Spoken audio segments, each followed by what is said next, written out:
Donc voilà, maintenant on va essayer de comprendre comment la mitzvah de Taj Bitoul, de Bitoul, elle marche, qu'est-ce qu'elle construit? Est-ce que je construis un vrai Efker ou pas? Alors, la Gemara dans Daf Vav Amud Bet, qu'on a cité tout à l'heure, elle nous dit quelqu'un qui fait l'abdikat Ramez, de toute façon il faut faire le Bitoul. La Gemara elle demande pourquoi j'ai besoin de faire un Bitoul? Arrête, de toute façon, si c'est pour les miettes elles sont déjà annulées, elles sont déjà Efker en soi. Comme Sofete Enim, comme quelqu'un qui a un champ avec des figuiers et que les figues elles ont déjà été cueillies, etc. Il reste des toutes petites figues qui vont jamais pousser. Ça, c'est des choses qu'il ne veut pas. Et donc ça, c'est Efker.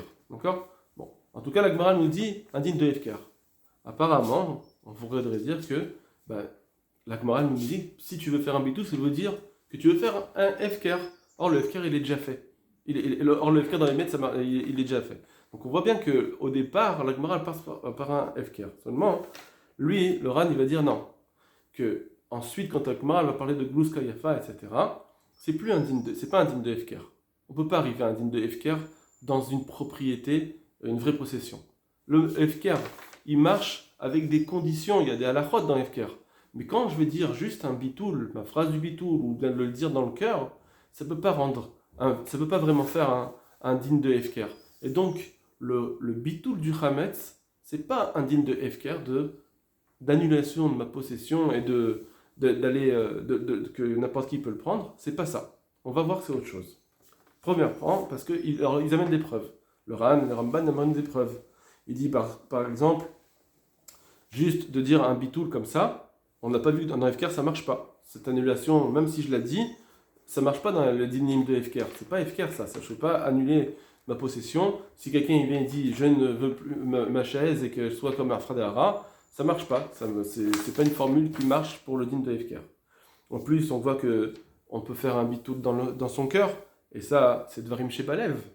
Dvarim Shebalev, c'est des choses qui sont dans ton cœur, Enam Dvarim. Ça ne peut pas être pris en compte. Ça veut dire que ce que quelqu'un y pense, on tient à la qu'il y a certaines fois on a besoin d'une action, et donc ce que tu penses dans ton cœur, ça n'a pas d'incidence pour contredire une action. Ton cœur, il ne peut pas être contre ce que tu pensais, c'est bien joli, mais ils ne peuvent pas venir contredire une action. Or, on a ici devant nous une possession physique de ta chose, on voit que c'est ta possession, avec Dvarim Shebalev, avec une pensée, tu ne peux pas annuler cette possession physique. Et donc, ça ne marche pas. Autre preuve du Ramban, on voit que on n'a pas le droit de faire Efker de ses biens pendant Shabbat. Shabbat, parce que c'est une xéra, d'accord? Une xéra de peur qu'il va commencer à écrire, etc. Donc, on voit que tu ne peux pas faire un Efker pendant Shabbat, alors que le bitoul pendant Shabbat, il marche. D'ailleurs, ce Shabbat de cette année, où on voit que c'est la veille la veille de Pessah, on peut encore faire un bitoul. Donc, on peut faire un bitoul pendant Shabbat, on ne peut pas faire Efker. Donc, encore une preuve que ce bitoul n'est pas midin Efker. Et enfin, deux autres preuves encore. Il y a le din de Efker, il doit marcher bifne shlosha. Il faut 3 personnes pour rendre Efker, 3 edim. Et là, alors que le bitoul, il n'y a pas besoin d'être fait devant des autres, on peut même le faire dans son cœur. Et enfin, Minatora. Et enfin, d'après Rabbi aussi, on a dans le dinim de Efker, Rabbi aussi, lui, il est relâché avec les autres. Il dit que le din de Efker, il est comme une matana, quand on donne un cadeau. Quand on donne un cadeau, alors il faut pour que la personne ait acquis ce cadeau, il faut qu'elle aille dans son reshoot, dans son territoire. Sans cela, il n'a pas acquis la matana. Pareil dans Efker. Le Efker, il faut que ça aille dans son reshoot. Alors quand moi, je fais un bitoul, mon Hametz, il peut être devant moi. D'après Minatora, on dit que le Hametz, il est devant moi. Je suis Mevatel, ce Hametz, même si je l'ai pas bougé, je ne l'ai pas brûlé, ni rien du tout. Eh bien, ça y est, il est Vatel. Donc on voit que ça ne marche pas comme Rabbi aussi. Alors si ça ne marche pas comme Rabbi aussi, pourquoi la Gemara ici, elle ne dit pas que tout ce bitoul, il ne marche pas d'après Rabbi aussi? Et donc, le Ramban et le Ran, ils vont dire quelque chose qui est à peu près similaire, pas tout à fait. Le Ran, il nous dit, on va dire d'après les mots du Ran, on dit comme ça, il nous dit que Behemet, la Torah, elle a fait qui n'est pas Birshuto, c'est plus son Hametz, entre guillemets, c'est plus son reshoot. Il faut comprendre entre reshoot et shelo. On ne dit pas qu'il n'est plus à lui vraiment. On dit qu'il n'est plus dans son reshoot. Ça veut dire reshoot, c'est un droit. Il n'est plus dans ses droits d'agir dessus. Ça y est, comme si on te prive de pouvoir agir dessus. C'est peut-être encore à toi, mais en tout cas, tu ne peux plus agir dessus. Et c'est ça que la Torah, elle s'est suffit. Donc, elle l'a enlevé, son reshoot, parce que ça a sourd d'utiliser ce Hametz.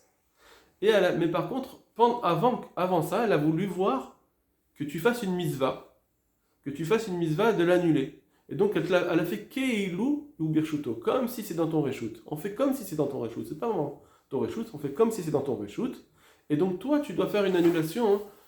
C'est-à-dire, tu dois montrer que tu n'as plus besoin, tu n'as pas envie de ce Hametz. Ça veut dire que c'est juste un Gilouï Darat, c'est juste dévoilé dans ton cœur, que pour moi, ce Hametz, il a plus de Trashivut, il est plus important, c'est pas grave si je l'utilise pas. D'accord? Donc c'est juste un Gilouï, c'est pour ça que c'est juste un Gilouï Darat. Je ne suis pas en train de faire que c'est plus ma possession complètement, que je fais un Efker. C'est juste que le Hametz Shebo, comme Ramban dit, le Issour Shebo, le Issour Hametz qui est dedans, j'en veux pas. Et pour moi, il est comme le Hafar. C'est comme, par exemple, quelqu'un qui perd quelque chose. Vous savez que si quelqu'un perd un objet, on doit faire Hashavat Avedan, on doit lui ramener. Et tant que je sais qu'il n'a pas fait Yihush, tant que je sais que la personne n'a pas abandonné l'espoir de le retrouver, je suis obligé de lui ramener. Si j'ai une preuve qu'il a abandonné l'espoir de le retrouver, alors il devient à moi. Pourtant, il n'y a pas eu de changement de reshoot, etc. Pas grave. Il y a quelqu'un qui enlève sa chashivut, il se désespère de quelque chose, automatiquement, ça y est, ça suffit de faire comme s'il n'était plus à lui. Pareil pour le Hametz, nous dit le Ramban. D'accord? En fait, on veut arriver à un din il est plus chachouf pour moi, j'ai plus d'importance. Et donc, je ne veux plus. Enorotsebekiyumo. Ça, c'est les mots du Ramban qui sont importants, qui sont dans la Sugia. C'est le cœur de la Sugia ici de Bitoul, c'est que je ne veux pas le kiyum de ce Hametz. Je veux plus de son existence. Ça m'intéresse plus. Ça m'intéresse plus de son existence. Voilà. Et c'est ça qui suffit pour dire que je vais faire la mitzvah du Bitoul. Donc, c'est pas un rendu efker, c'est juste de se détacher du Issour Hametz Shebo. Maintenant, le Shah Gatari pose une question intéressante qui va nous aider encore à mieux comprendre ce bitoul. Parce qu'il dit, d'après Rabbi aussi, le Hametz n'est pas interdit Be'ana'a. Vous savez que le Hametz, on ne peut pas profiter du Hametz, je peux pas le vendre. Pendant Pessah, je ne peux pas prendre un Hametz et le vendre, en profiter, etc. Je n'ai pas le droit. Il est Asur Be'ana'a. Mais d'après Rabbi aussi, il n'est pas Asur Be'ana'a. Alors il nous dit, Shah Gatari, puisqu'il n'est plus Asur Be'ana'a, alors ça veut dire qu'il est encore dans ton reshoot, parce que si tu peux encore en profiter, tu pourrais le vendre, d'après Rabbi aussi. Donc tu peux encore en profiter, ce Hametz. Donc c'est pas que la Torah a enlevé Mirshuto. Tout le din du Ran et le Ramban qui ont dit que pourquoi il marche le bitoul, c'est parce qu'elle a enlevé de son reshoot, la Torah au départ. Et donc, de toute façon, c'est plus à toi, ça y est, c'est fini. Et donc on veut juste voir si tu as envie de ce Hametz. Donc c'est parce qu'au départ, j'ai envie de son reshoot. Mais si le Issour Hametz, il n'est pas Asur Be'ana'a, donc la Torah ne l'a pas enlevé de ton reshoot. Et donc, d'après Rabbi aussi, la Torah la Gemara aurait dû dire que le bitoul il marche pas, d'après le Ran. Ça serait une couchia sur le Ran et le Ramban. Mais en réalité, le Ramban lui-même il dit que ça marche aussi d'après le Rabbi aussi. En réalité, apparemment, Shagatari il n'a pas vu les mots du Ramban, parce que le Ramban il dit que ce qu'on a dit, ça marche aussi d'après Rabbi aussi qui pense que le Hametz il n'est pas Asur Be'ana'a. Comment ça se fait? Alors le Mekor Chaim et le Bet Meir, ils nous disent qu'en réalité, quand on dit que la Torah nous a enlevé de notre reshoot, c'est pas grâce au Isur Be'ana'a, que de dire parce que c'est Asur Be'ana'a, quand elle t'a interdit l'Ana'a, donc quand elle t'a interdit le reshoot. Non. C'est que le Isur, la Torah, elle t'a dit Tashbitu. Elle t'a obligé de ne plus avoir ce Hametz. Elle t'a obligé. À partir de ce moment-là, c'est là qu'elle t'a enlevé la mitzvah le reshoot. C'est là qu'elle t'a enlevé. Grâce au Tashbitu. T'as un chiyuv de Hashbata, t'as un chiyuv d'annuler ton Hametz dans ton cœur, etc., de ne plus vouloir ce Hametz. Ce chiyuv de Hashbata, il t'a enlevé ton reshoot. Et maintenant, la Torah, elle attend de toi, elle fait comme si c'était ton réchout. Ça veut dire que c'est plus à toi. C'est plus à toi, donc tu n'as pas besoin de le rendre efker. Mais en tout cas, la Torah te l'a ensuite remis dans tes mains, et du coup, tu as juste à montrer un giloudat. Donc, pour répondre au Tchagatarié, c'est pas un problème de. Quand on a enlevé du réchout, c'est pas parce que c'était à Surbana, c'est grâce à la mitzvah de Tashbitout, déjà ça suffisait pour que la Torah, elle te l'enlève de ton réchout. Alors,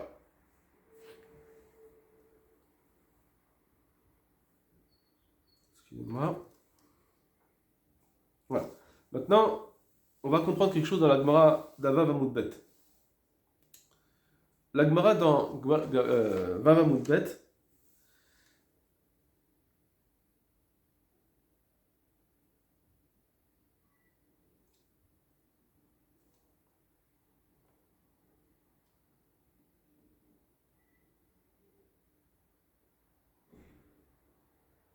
voilà. Nous, on a dit comme ça. D'après le Ramban, il faut vouloir son kiyum, il faut vouloir ce chametz pour être ouvert. Quand j'ai besoin j'ai enlevé ton réchoute, la Torah elle veut voir si maintenant tu le veux encore. Je veux son kiyum. Donc, mais si on va reprendre la Gemara d'Avav Amoudbet, elle nous dit comme ça. Si quelqu'un fait l'abdika, il faut quand même faire le bitoul. Pourquoi? Parce que si je ne fais pas le bitoul, qu'est-ce qui va se passer? Quelqu'un il a fait sa abdika de chametz, il a mis tout son chametz, et il va trouver une glouska yafa. Rashi, il vient, il nous dit, tu sais, là tu n'es pas ouvert encore, glouska yafa. Quand est-ce que tu vas être ouvert, glouska yafa? C'est seulement si tu chasses aléa. Si tu veux, si tu la désires, et donc tu ne vas pas vouloir l'annuler, la brûler, etc. Ça veut dire, d'après Rashi, que si j'ai pas ça, si je ne suis pas chas aléa, si je ne la désire pas, quelqu'un il a fait sa biquette rametz, il trouve une glouska yafa, s'il ne la désire pas, d'après ça, il n'est pas ouvert. J'ai fait ma biquette rametz, donc sur ce qui est avant, j'ai aucune avéra, et maintenant, j'ai pas aussi d'avéra. Pourquoi? Arrête, voilà, c'est à toi. Mais ça, c'est pas battel maintenant. Tu as trouvé un rametz qui t'appartient, c'est sûr qu'il n'est pas battel. Donc comment ça se fait que tu n'es pas ouvert? Alors il faut dire que, parce qu'effectivement, il est plus berchouto. La Torah, elle t'a enlevé ton réchout. Tout ce qu'on veut, c'est est-ce que je veux ce kiyum de ce chametz. Et si quelqu'un n'a pas envie du kiyum de chametz, parce que j'ai déjà fait le bitoul, etc., on voit bien que je ne veux pas ce chametz, alors tant que je ne le veux pas, je transgresse pas. Ça, c'est d'après Rashi. Hein. D'après Rashi, on va expliquer comme ça que c'est pour ça que je ne transgresse pas le issur de Balé Rebel Massé tant que je ne désire pas ce chametz. Parce que pour arriver à être ouvert Balé Rebel Massé, il faut je veux le kiyum de ce chametz.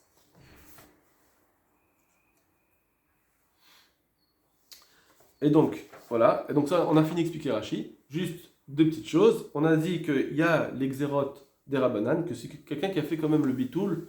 La Torah, elle dit qu'il faut mi Rabbanan. Enfin, la Gemara, elle dit que mi Rabbanan, il faut quand même faire une bdika. Pourquoi je veux une bdika? Voilà, j'ai fait un bitoul. Alors on a vu deux réponses qui sont ramenées. Premièrement, la réponse de Tosfot, qui est aussi ramenée par le Ran, qui est que de peur qu'il va le manger. C'est vrai que j'ai mon chametz devant moi, chez moi à la maison, j'ai fait un bitoul, j'en veux plus, et peut-être qu'après Pessar je jeterai, je ne sais pas ce que je ferai avec, mais en tout cas pour l'instant je ne le veux pas. Mais malgré tout, il est devant toi, les paquets de gâteaux ils sont devant toi. Alors peut-être que sans faire exprès, il va vouloir le manger, et on ne parle pas d'un rachat, mais sans faire exprès, il va le manger, et du coup il va être ouvert, donc c'est pour ça qu'il ne faut pas garder le chametz, on veut faire un bio chametz aussi. Ça c'est une explication. Et deuxième explication, qui est intéressante, c'est qu'il dit le Ran, il dit comme ça. Peut-être que c'est vrai que le bitoul il marche, mais c'est pas tout le monde qui réussit à faire un bitoul comme il faut. Peut-être que il y en a un, il va voir, il a des belles bouteilles de whisky, il va dire bon, quand même, bon, je suis mévatel, mais c'est un petit peu, il le pense pas vraiment complètement dans son cœur. Il va pas être mévatel vraiment dans son Hametz, et donc il va être ouvert, balayro c'est de la Torah. Même s'il le met dans sa cave, même s'il le met très loin, ça lui appartient. Et tant qu'il n'a pas annulé, eh bien, même si je ne vais pas avoir peur qu'il ne va pas le manger, parce qu'il a enfermé dans un placard, il a donné la clé à son ami. Donc je ne vais pas avoir peur qu'il va le manger, mais malgré tout, je n'ai pas fait un bitoul une annulation de ma possession. Parce que tant que je n'ai pas une annulation complète, ça ne marche pas. On veut un giloui da'at. D'accord? Eh ben non, Rabbi Akiva Eiger, il nous dit, ne viens pas me dire, oui, mais c'est pas grave, c'est Tavrim chez Balev. À partir du moment où il l'a dit, il est Mevatel, je l'ai dit. Non. Parce qu'on a dit jusqu'à maintenant, on a dit que, juste avant, que tout ce bitoul, c'est pas vraiment un rendre Efker, c'est que je veux juste un Gilouïda, je veux juste montrer que je ne veux pas de ce Hametz. Donc c'est pour ça que, effectivement, si j'ai pas une vraie annulation dans mon cœur, ça marche pas. Là, au contraire, c'est Dvarim chez Balev, Dvarim. On veut justement tes Dvarim, là, on veut vraiment ce que tu penses dans ton cœur. C'est pas rendre Efker. Quand on parlait de rendre Efker, c'était une illusion physique. Alors dans ton cœur, à la rigueur, on s'en fiche. Mais maintenant qu'on a dit que la Torah a fait que c'est plus Berchuto, et elle veut juste voir ce que tu penses de ce Hametz, donc là on parle vraiment de tout ce que tu as dans ta pensée, dans ton cœur. Et donc c'est ça le plus important dans le bitoul. Dans le bitoul, c'est qu'est-ce que tu penses dans ton cœur, d'après Rashi. Et du coup, c'est pourquoi si quelqu'un il va pas faire une vraie annulation, ça marche pas. C'est pour ça que le Ran il nous dit que bien que quelqu'un il a fait un bitoul, il faut aussi être mevaer. Après on peut être mevaer soit en le brûlant, soit en le jetant dans la mer, soit en le vendant, etc. Mais en tout cas, on veut plus qu'il soit chez toi. On ne veut plus qu'il soit on veut plus qu'il t'appartienne du tout. Du tout. Voilà pour Rashi. Maintenant, on va voir un Tosfot. Alors, le Tosfot, il est un petit peu difficile à comprendre, d'accord? Il y a plusieurs choses, un petit peu de points d'ombre. Je vais vous dire certains points, et puis Bezrat Hashem, on verra ce qu'il en ressort. La Pshida de Tosfot. Donc, eux, ils disent que Tashbitou, c'est pas comme Rashi. Rashi, ce qu'il a dit, que Tashbitou, c'est un bitoul, c'est pas vrai. Puisqu'on voit dans l'Agmara, plus loin, que les Chachamim, ils discutent sur ce Tashbitou, quand est-ce qu'il faut le faire. Et ils trouvent des preuves. Premièrement, Rabbi Akiva, il nous dit que Tashbitou, forcément, ça ne peut pas être pendant Yom Tov, parce que Tashbitou, c'est brûler le Hametz. Et je ne peux pas brûler pendant Yom Tov. D'accord? Entre parenthèses, il pense, Rabbi Akiva, que même si je brûle les tzorères quelque chose, je n'ai pas le droit. Alors que pour un besoin. Alors qu'on dit que nous, dans Yom Tov, ça marche ça. Mais bon, ça c'est une parenthèse, on ne va pas rentrer dans la lacha sur ça. Mais en tout cas, on voit que Rabbi Akiva il nous dit que c'est brûlé. Parce que si Tashbitou, on suffisait de le faire avec une annulation dans son cœur, alors, pourquoi tu me dis que j'ai pas le droit de brûler, t'as qu'à faire Tashbitou pendant Yom Tov, voilà, pendant Yom Tov, et ça marche. Parce que c'est une annulation dans le cœur. Ça, c'est première preuve. Deuxième preuve, ils disent Tosfot, qui est lié à ce qu'on vient de dire, c'est que eux, ils disent que la mitzvah de Tashbitou, elle est Achar Chatzot. C'est ce qu'ils disent, c'est la maskana. On est à ce moment-là dans le moment où le Issour, il était interdit. Le Hametz, il était interdit. Il n'est plus à toi. D'accord? On n'est pas encore Yom Tov. Donc, puisqu'il était interdit à ce moment-là, alors si, et ça c'est à ce moment-là qu'on fait la mitzvah de Tashbitou, que l'Agmara nous dit. Alors ça, je ne peux pas faire un bitoul de quelque chose qui ne m'appartient pas. Je ne peux pas annuler cette appartenance si ça ne m'appartient pas. D'accord? Et donc, ils disent que forcément, Tashbitou, c'est une Havahara, c'est une destruction. En l'occurrence, c'est brûler. Bien qu'il y ait une marloquette, est-ce que c'est brûler ou détruire? Ils vont dire que ici, on voit que, en tout cas, c'est une destruction physique et pas seulement un bitoul dans le cœur. Et donc, c'est une mitzvah, Tashbitou, c'est une mitzvah bifnatzma, en soi. Alors non. Est-ce que le bitoul que je vais... Alors, pardon, excusez-moi. Donc ça, c'est une annulation. Ils disent aussi que le bitoul, en fait, qu'on va faire, il marche aussi Minatora. Seulement, je n'apprends pas de Tashbitou.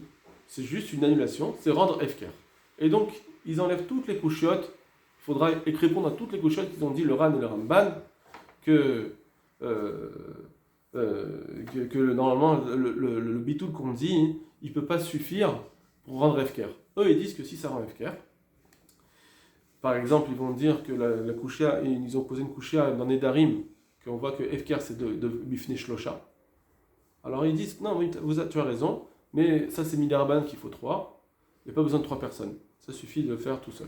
Donc voilà, une des réponses. Donc on voit que, en réalité, eux ils disent que le bitoul Minatora, il marche, pour rendre Efker, ça marche. Je n'ai pas besoin d'autre chose, toutes les dinim qui vont être dit dans Efker, ce sera que Midirabanan, et donc le bitoul il marche en soi. Alors maintenant, comment on va faire interagir entre le bitoul et le biour, puisque ils viennent de dire que j'ai besoin de tashbitou pour Achachatzot, etc. Alors il faut dire comme ça que Bémet, si quelqu'un il a fait le bitoul, ça y est, il a plus de Hametz, il sera plus Baléraï ou Balématsé. C'est plus son Hametz. C'est fini. Par contre, s'il n'a pas fait, mais je qu'il n'a pas fait, ou bien il lui a fait un bitoul, mais il lui reste un morceau, qu'il n'a pas fait le bitoul là-dessus, alors là, il a une mitzvah, minatora, de Tevaharu, et ça, de Tashbitu, et ça, c'est une mitzvah qui fera à Chatzot, le Yud Dalet. Donc c'est ça qu'on dit. Shema Imsak Bluska Yafa. Dans l'Agmara, c'est marqué que si quelqu'un il a fait la bdika, on a peur que quand même, il faut quand même qu'il fasse une bdika. Shema Imsak Bluska Yafa. Ça veut dire que Tosfot, ils vont dire comme ça. Il y a un Tosfot plus loin qui disent que on ne peut pas être ouvert à Balira Molassé sur quelque chose qui était tamoun, qui était enfoui. Or ici, quelqu'un qui a fait l'abdicat Rames, il a vu qu'il n'avait rien, ça y est, c'est pareil. On ne peut pas dire qu'il va être ouvert puisque c'était enfoui. À partir du moment où c'est plus enfoui, alors là, je le vois. Alors, et ça, à ce moment-là, quand je vais trouver cette blouse Kayafa, je vais dire qu'il n'y a pas eu de bitoul parce qu'elle n'est pas mitbatelet levad, elle n'est pas efker, cette blouse Kayafa. Comme on a dit, elle est chachouva. Puisqu'elle n'est pas efker, alors je vais être ouvert maintenant sur cela. Et donc, on voit qu'il a ici, devant lui, il va trouver, même s'il a fait l'abdika, on a peur qu'il va trouver finalement un morceau. Et donc, à ce moment-là, ça, c'est pas batel, puisqu'il n'a pas fait de bitoul avant. Donc, c'est une appartenance. Et il va être ouvert dessus. Et on dit que... Alors, on peut très bien dire encore que maintenant, qu'est-ce qui va se passer? Est-ce qu'il est ouvert tout de suite ou pas? Quand je la trouve. Nous, on a dit tout à l'heure, d'après Rashi, je ne suis pas ouvert. Tant que je ne veux pas son kiyum, je ne suis pas ouvert. Mais d'après Tosfot, les Chara, on peut dire de deux façons. Soit on dit effectivement, il n'est pas ouvert. Mais malgré tout, on a peur qu'il va... Il va pas vouloir la brûler tout de suite. Si, quand il la trouve, il veut tout de suite la brûler, il s'occupe tout de suite de la brûler, eh ben c'est bon, ça marche. Il ne peut pas être ouvert sur le passé, sur le Talmud. Il voit un morceau de Rametz, eh ben il va tout de suite le prendre et l'annuler. Il va tout de suite faire la mitzvah de Tashbitu. Ça ne s'appelle pas encore Balira ou Balimatsé. Balira ou Balimatsé, c'est quelque chose que tu veux prendre pour toi. Mais si dès lors que tu le trouves, tu veux aller faire la Vahara, tu ne peux pas transgresser. Seulement, on a peur que, comme il faut brûler, et donc il faut aller chercher du feu, etc., peut-être qu'il va pas vouloir tout de suite y aller. Et là, il pourrait transgresser Balira ou Balimatsé si... ou Mitrachel, il attend avant d'aller faire cette action. Et là, en attendant, cette attente, elle va montrer un petit peu qu'il veut se Hametz. Ou bien on dit, le Chazonish, il dit un petit peu différemment, il dit que, oui, à ce moment-là où il trouve le Hametz, ben ça y est, il n'est pas battel, mais là, comme dit Tosfot, il n'est pas battel. Et donc quand je trouve, il est à toi. Si tu avais fait le bitoul, alors tu avais été mévatel tout, même ce Hametz. D'accord, même ce morceau, tu te dis, si je trouve un morceau de Hametz, je l'annulais déjà avant, donc il n'est pas à moi. Même si je le trouve, je ne suis pas ouvert. Mais puisque tu n'as pas été mévatel, tu vas le trouver, à ce moment-là, tu es ouvert, parce que ça t'appartient. Et il dit, le Chazonish, il dit, et même si tu veux tout de suite le prendre et le brûler, tu es quand même ouvert Baliré Melatsé pour l'instant. Mais honnête, c'était un honnête pour toi, tu es à nous, c'est un cas de force majeure, tu as fait ta bdika, tu as tout fait pour l'enlever, mais voilà, bah, tu t'es retrouvé. Bah, malgré tout, tu es ouvert honnête. Donc ça, tu es en train de le transgresser. Et bien que c'est honnête, les Chachamim, ils ont dit, alors fais une bdika à l'avance, pour éviter d'être ouvert une avera, même si c'est béhonnête, même si c'est en cas de force majeure. Bon, ça c'est le Chazonish. Donc, le bitoul, d'après Tosfot, c'est un bitoul qui va rendre efker. D'accord, parce qu'ils disent pas, comme nous on a vu dans Rashi, tashbitu, ça vient dire la Torah t'a enlevé de ton reshoot, etc. Mais c'est juste un reshoot, c'est pas vraiment que on t'a enlevé ton appartenance. Alors d'après eux, on dit non, le bitoul que je vais faire avant, dans ma tête, je fais un bitoul, ça suffit pour le rendre efker. C'est yotse mirshuto, ça sort de son appartenance et il est complètement moutard minatora. Voilà. Je crois qu'on a tout dit sur Tosfot. Voilà, on pourrait encore un petit peu s'allonger, mais voilà, je pense que c'est déjà pas mal. pour avoir expliqué le centre de la Sougia. Après, il y a encore des petites Nikoudot. Bezrat Hashem. Voilà, j'espère que vous avez pu profiter. Je vous souhaite un Pessah, Kacher, Vesameach.